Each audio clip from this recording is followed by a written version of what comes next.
Well, good morning and welcome back. Sorry, it's been a few weeks. It's a super busy time of the year for me. But hey, if you just picked up your first laser or you're still doing the research trying to decide, there's a number of questions that come up a lot across YouTube and on my channel.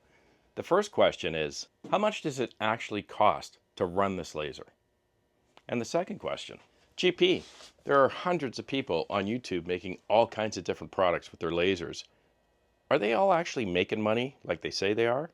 And how do I know that I'm actually making a reasonable amount of money based on the investment in that machine? Well, I'm going to answer both those questions today on Laser Nug.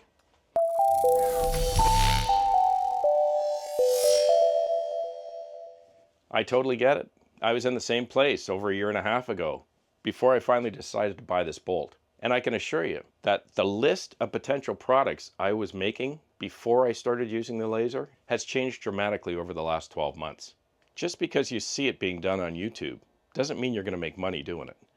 And in fact, I think the benefit of seeing all these various different materials and types of products being done by various different creators or creative minds provides some creativity or help for you to develop your own products or to determine which products will make you money and which ones you may want to not produce. I thought it might be helpful to share some of my opinions or my views. Doesn't mean they're right for you. They're just my opinions. And I'm certainly no accountant. I'm not a tax expert, so I'm not providing you any of that type of advice. But I am going to give you some simple, basic numbers, regardless of how your accountant determines where he's going to put it or how he's going to account for it on your taxes. Simple terms in simple language. And I thought it might be helpful and kind of timely because I just finished my research and my determinations or my testing on this very simple product. Yeah, it's a Christmas ornament. So let's walk through the process, and then at the end, I'll go through all the numbers in detail for you so you understand what at least my thought process is and how I decide whether or not I'm going to continue or decide to sell this product or use a certain type of material. Let's go. And for the sake of time and expediency, I'm going to speed up a number of parts here in the middle just so that you don't see the entire laser time. And that way we'll try to keep this video as short or as concise as possible.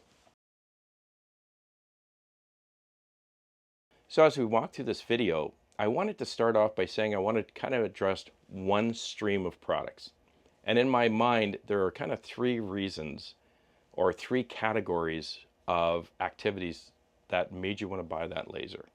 The first is that we'll call it you're a hobbyist, or you've got a workshop, maybe you've got your table saw, your compound miter saw, your routers, you love working with your hands, and you wanted to purchase the laser and or a CNC machine because you wanted to add a little bit extra to your workshop and be able to do more things or make things differently. And you might from time to time sell something, but that's not the reason why you bought the laser. We're not going to talk about that category today. The second kind of category or subcategory is custom work. Custom work, not personalized, although you can consider personalization part of a custom job. Custom jobs are from the ground up. It's not a production piece. You're designing it, building it, making it specific to a customer's requirements. And usually those types of jobs are much more in depth and take longer to do. But we're not going to talk about how I price or how I determine profitability on that type of work. Because surprisingly, which I did not expect a year and a half ago, a lot of the work I have done is actually custom work. Let's talk about the third and probably the most prominent kind of channel or category. And that's what I call production work. Christmas ornaments are an excellent example of that. Now, in all fairness, I could personalize these and charge a premium on top of what we walk it through today.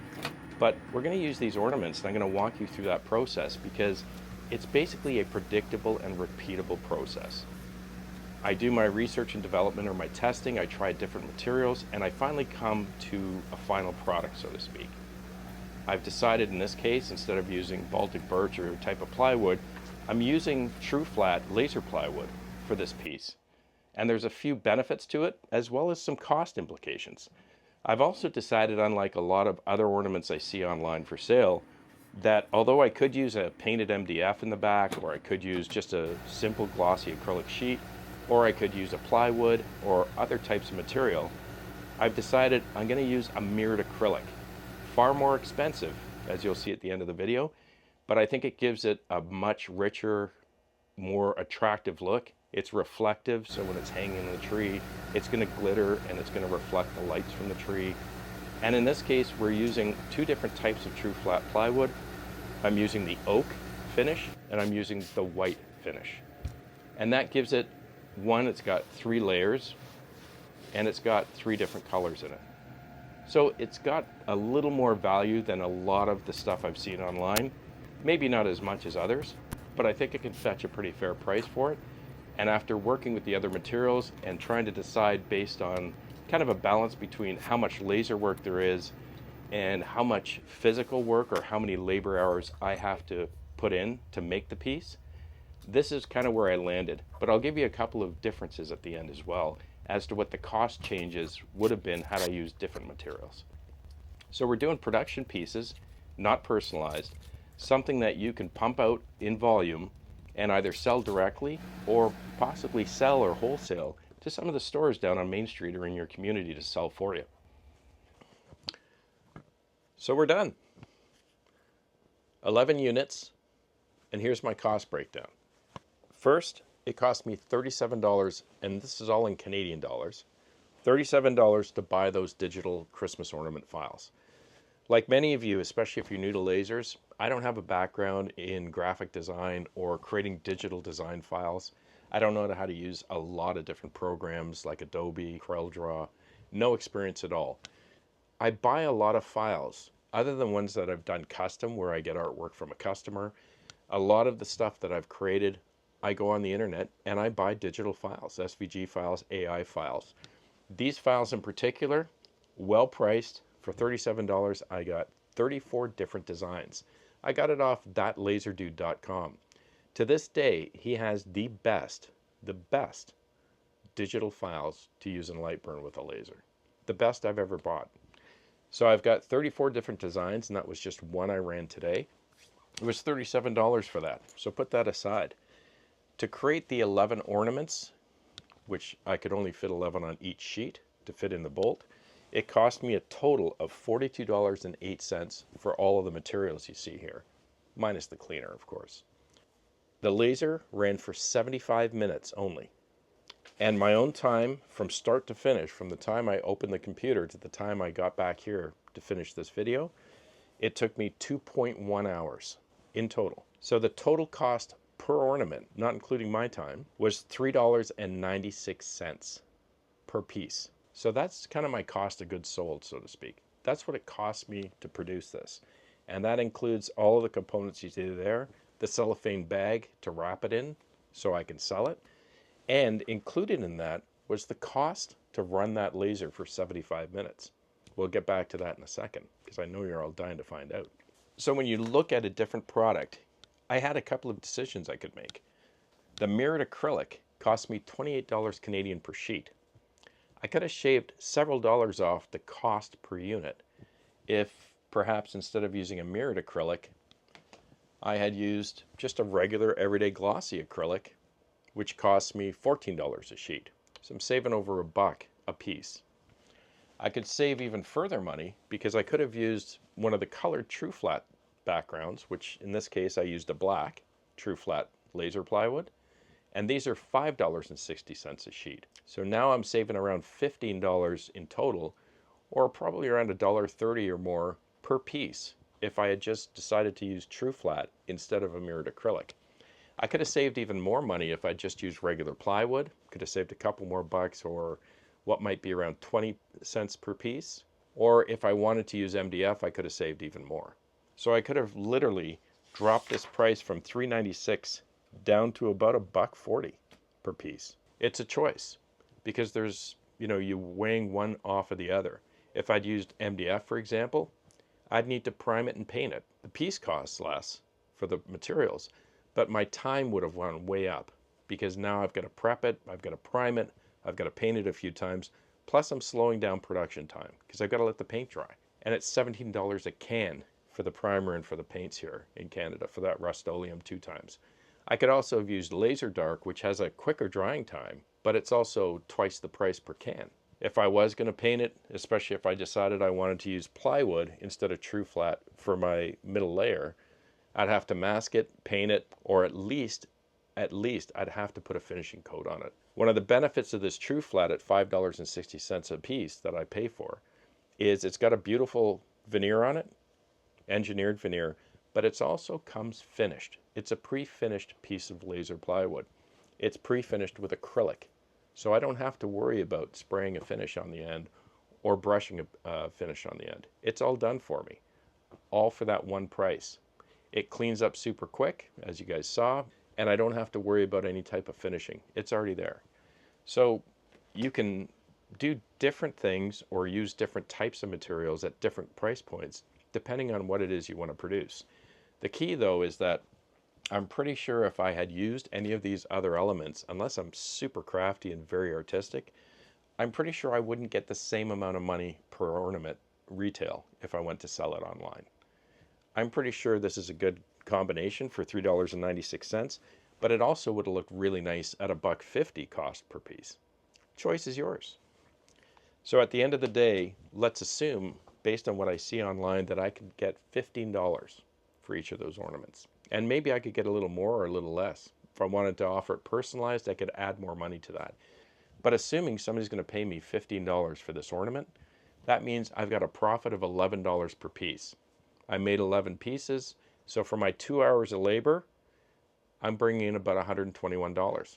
Because let's say, for example, I can only get $10 retail for this piece. Well, now I'm making $6 each. 6 times 11, 66. I'd be making $33 an hour for my effort. Is $33 okay? That's a personal decision. But at the end of the day, the point, I guess, of this exercise is that in order to make sure that you're making the money that you want to make, or that you understand more specifically how much money you're making, you have to track your hours and your materials. You've got to track all your costs. And then when you're selling that product, you'll know exactly how much money you're making and whether or not the effort, for example, of producing this product is worth your time versus spending your time making a different product that is going to pay you more. And how much that profit is up to you. The big question, how much does it cost to run the bolt? It costs $1.48 for every run hour or every operating hour I turn the key on this bolt. That's it. The operational costs of this machine are almost negligible, but I still include them. So you're a little shocked, aren't you? I was too. Let me show you how I came to that dollar figure. The first thing is you've got to get back the money you paid for the machine. So your first question is, what's the useful life of that machine? In my case with the bolt, it has an RFCO2 tube in it, or laser in it. They're saying that that laser is good for 10,000 hours of operation. So regardless of how your accountant will want to account for it or depreciate it, the fact is you spent X dollars and the useful life of that machine is 10,000 hours. That's it. That doesn't mean that you throw the machine away after the tube burns out. You can replace the tube if you want. But generally that tube is the whole life of the unit. All the other things are supporting parts. So if I know I've got 10,000 useful hours out of this machine, I need to recover the cost of that machine over 10,000 hours. Whether I use that 10,000 hours up in a year or I do it in 10 years. And if you financed or gotten a loan for that laser, you need to include those costs as well, not just the purchase price. So that gives me my first cost. For me, that was 63 cents per run hour or operating hour. You also know that the unit's using electricity every time you turn it on. In my case, the bolt only draws 670 watts when it runs. So all you have to do to calculate it is take a look at your last electricity bill, get the total of your last bill, and divide it by the consumption on that bill. So you'll see that you used X many kilowatt hours during that billing period, usually a month, and there's a total bill. Just divide your consumption into the bill. That will give you a price per kilowatt hour. And if you're not familiar with electricity, a kilowatt hour is 1,000 watts drawn for 1 hour. So if you assume you run the bolt for 1 hour, it's going to draw 670 watts. In other words, 0.67 of a kilowatt hour. So in my case, from looking at my last bill, I know I pay 18 cents a kilowatt hour all in. That's all the charges on your utility bill, not just your consumption. So at 18 cents a kilowatt hour, I have a unit that draws 0.67 of a kilowatt. So I know that it's costing me about 10 cents an hour. That's it. 10 cents an hour in electricity charges to run that machine. So I add that in. You also want to make kind of an estimation or a forecast of how many hours per year you think you're going to run that laser. And that's obviously a guess at the beginning, as it was for me. But just to keep things kind of simple, let's assume, at least in the near term or near to midterm, you're going to run that laser for about 100 hours a month, 25 hours of the week. That's 1,200 operating hours per year. Using that figure, you can kind of extrapolate some other costs. For example, at some point, stuff's going to break. It's a machine. Like any other equipment I have, every once in a while you've got regular wear and tear, you've got parts you have to replace. So what I did is I just forecast $500 a year that I may have to spend in repair or replacement. And of course, this first year I've had nothing go wrong with it, so I've had no costs. But I still include it in my calculation. And I based it on at least until I have enough actuals behind me, I forecast out how many hours I'm actually going to use. And so for me at $500, that gave me 42 cents an hour. The next thing is my software costs. I can't run the bolt without having Lightburn or some kind of software. I purchased Lightburn. It's on a subscription basis every year. I know it costs me $149 a year, and I know I'm going to pay it every year. So although I may use the software when the laser's not running, I had to capture it somewhere. So I threw that in there, and that worked out to 13 cents an hour. And lastly, cleaning and maintenance. Alcohol wipes, those microfiber Q-tips, cleaning solutions, things that you use to clean your mirrors and your lenses every day or two. And every week, hopefully you're getting in there with a cloth and some cleaner and you're cleaning out the inside to keep the unit clean and performing at its best. And for that, based on how much it cost me for those materials, just kind of rough estimate, I put 20 cents an hour in there. And that is how I came out to $1.48 an hour. And I think that's going to give you a good picture of what it's going to cost you after you purchase your laser. So I hope all in all, that's answered some of those questions, or at least given you an idea of what I do to determine whether a product makes sense for me or not, whether I'm going to make enough money or a return on my time to sell a certain or a given product. And I hope that the background or the breakdown that I've provided you today gives you an idea of how to determine or assess what it costs you to run your laser. So that's another wrap. Thanks so much for sticking around today. I hope it was useful or helpful. Have a great week. Have fun with your laser. Please be kind, and I'll see you again on the next one. I'm Gord Potter, and you've been watching Laser Nug. Cheers.